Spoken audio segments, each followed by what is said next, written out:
S jakou emocí jste se v neděli ráno probudil do povolebního Slovenska? Jestli jste vůbec šel spát, samozřejmě. No, ja sa priznám, že ja som sedel v volebnom štúdiu denníka N až do 4 nad ránom, čiže my sme komentovali, čo sa deje. Zobudil som sa po veľmi krátkej noci, takže riešil som hlavne to, že som nevyspatý. Treba povedať, že mňa to až tak celé neprekvapilo.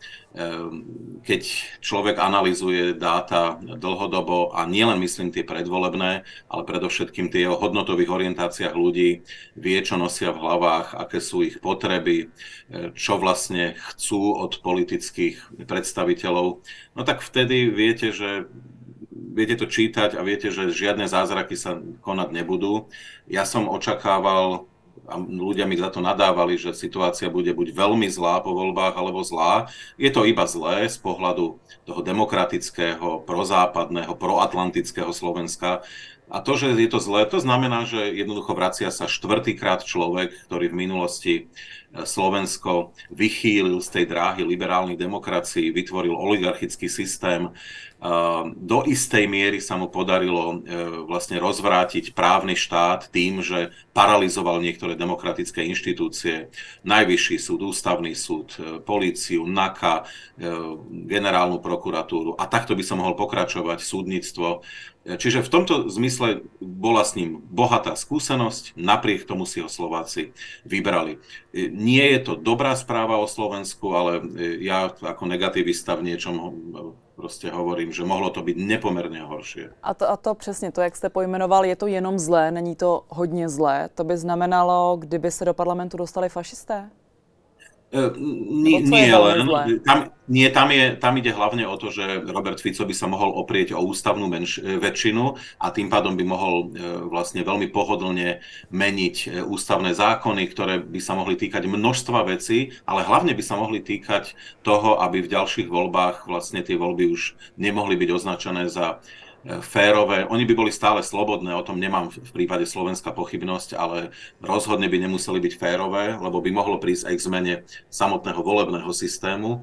No, tak k tomu neprišlo a zdá sa, že tá opozícia voči Robertovi Ficovi bude v parlamente pomerne silná a to je vlastne veľmi dobrá správa. A je to dobrá správa práve preto, a to predbieham, že na rozdiel od Maďarska alebo Poľska, tá slovenská spoločnosť nemusí byť veľmi odolná, teraz keď hovorím o ľuďoch, pretože keď ju zastrašíte, tak ona sa samozrejme môže zlaknúť, podobne ako by sa zlakla česká, ale štruktúry, niektoré sú pripravené na tlak nepomerne lepšie, ako to bolo v Maďarsku alebo v Poľsku. Teraz hovorím o nezávislých médiách, o občianskej spoločnosti, o častiach biznisu napríklad, ktoré napríklad financovali protikorupčné aktivity, alebo samosprávy, či už na tej regionálnej alebo lokálnej úrovni, ktoré sú nepomerne emancipovanejšie oproti minulosti a ovládnuť Slovensko inými slovami by znamenalo vysporiadať sa so všetkými týmito relatívne dobre pripravenými zložkami. A to je tá dobrá správa, že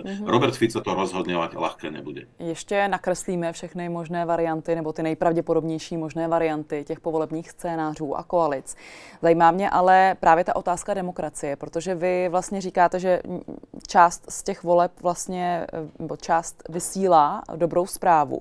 Ale třeba například Deník N, v jehož studiu jste seděl, napsal Demokratické Slovensko prohrálo. Tak mě zajímá, jestli to tak skutečně cítíte, jestli je to opravdu takto fatální. To treba dať trošku do kontextu. Áno, Demokratické Slovensko prehralo, pretože nemusíme mať žiadnu, teda by som povedal, žiadne pochybnosti na tú tému, že Robert Fico sa bude snažiť v niektorých ohľadoch obmedzovať právny štát a rozhodne začne tým, a to veľmi rýchlo, že zastaví akékoľvek vyšetrovania všetkého toho, čo sa dialo na Slovensku v minulých rokoch. Teraz nemyslím za posledné 3 roky, ale za jeho vlád. A to bude znamenať pomerne zásadný zvrat v nastolovaní spravodlivosti na Slovensku. Takže v tomto zmysle o tej prehre nemusíme vôbec ani pochybovať. Tie zmeny budú veľmi hlboko idúce na úrovni práve týchto rozhodujúcich orgánov. A tu iba pre českého poslucháča pripomeniem, na Slovensku v minulosti prišlo k tak vážnym obmedzeniam fungovania niektorých tých inštitúcií v zmysle ich sterilizácie. Nie v zmysle, že by boli ničené, ale v zmysle ich sterilizácie ovládnutia tzv. Našimi ľuďmi. K tomuto v Českej republike nikdy neprišlo. Ja keď to porovnávam, spomínam si, aké boli veľké obavy, či v minulosti prezident Zeman dosadí svojich ľudí na ústavný súd a následne mimoriadne prekvapil niektorých, keď to neurobil. To by sa na Slovensku nestalo za takých okolností. Jednoducho takéto kľúčové orgány právneho štátu by boli plne podriadené tej vládnucej strane. Presne k tomuto príde. V tomto zmysle to nie je ani trochu dobrá správa. A nie je to dobrá správa ani z hľadiska, keď hovoríme o demokratickom Slovensku, pretože Slovensko je silne polarizované a nemyslím iba politicky, ale doslova až kultúrne, civilizačne 30 rokov. My teraz sme iba nadviazali na starý príbeh zápasu demokratického Slovenska proti Mečiarovi, zápasu demokratického Slovenska proti Ficovým vládam, oligarchickým, alebo dokonca snahy jednej časti toho demokratického spektra vysporiadať sa s populistickou vládou Igora Matoviča. Aj vtedy vlastne bohužiaľ Slovensko prehrávalo a celkom na plnej čiare.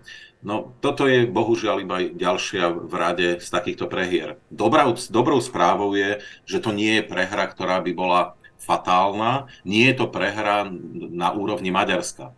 V Maďarsku občianska spoločnosť a by som povedal prodemokraticky orientovaní Maďari prehrali na plnej čiare a je veľmi otázne na ako dlho. To nie je na jedno volebné obdobie. V prípade Slovenska to, ak by to slovenskí demokrati zvládli, to môže byť na jedno volebné obdobie. Prezidentka Čaputová už každopádně oznámila, že pověří sestavením vlády Roberta Fica. Volby byly podle ní svobodné a demokratické a vytvořily reálný obraz společnosti. Jaký obraz slovenské společnosti tedy teď vidíme? Už jste to částečně popsal vlastně, ale jaký vlastně obraz, jakou zprávu nejdůležitější pro vás osobně ty volby vysílají? No, nebudem veľmi pozitívny, pretože sa vrátil Robert Fico, ktorý, to nie je nejaký populistický zvodca, ktorého nepoznajú ľudia, vidia ho prvýkrát a fascinuje ich svojou charizmou. Nie, to nie je ten prípad. Veľmi dobre ho poznajú, veľmi dobre vedia, čoho je schopný. No a keďže si ho zvolili, tak je to obraz krajiny, ktorá, poviem sociologicky, je hlboko anomická, pretože častokrát ľudia Roberta Fica volili s tým, že oni ho nevolili s nejakým entuziasmom, neboli šťastne kráčajúci do tých volebných miestností, ale pretože sú hlboko presvedčení, že politika je plná zlodejov. No a ak by aj Robert Fico bol jeden z nich, tak je iba jeden z mnohých. No a keďže ich vie presvedčiť na základe útoku na ich štruktúru osobnosti, že teda je im niečím sympatický, tak ho zvolia radšej ako ostatných. V tomto zmysle tá krajina je naplnená obrovskou mierou nedôvery, vzájomnej a anómiou.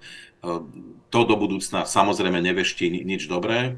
Po druhé, je to krajina, ktorá je, a toto Slovensko o sebe vydalo veľkú správu, je hlboko zakonšpirovaná, pretože tie konšpirácie všetkého typu hrali úplne kľúčovú úlohu v predvolebnej kampani.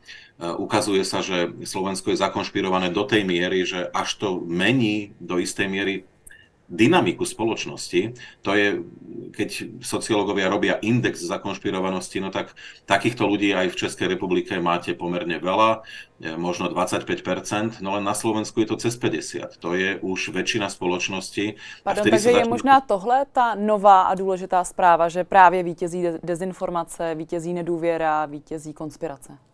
Áno, určite. Takto by som definoval tie slovenské voľby.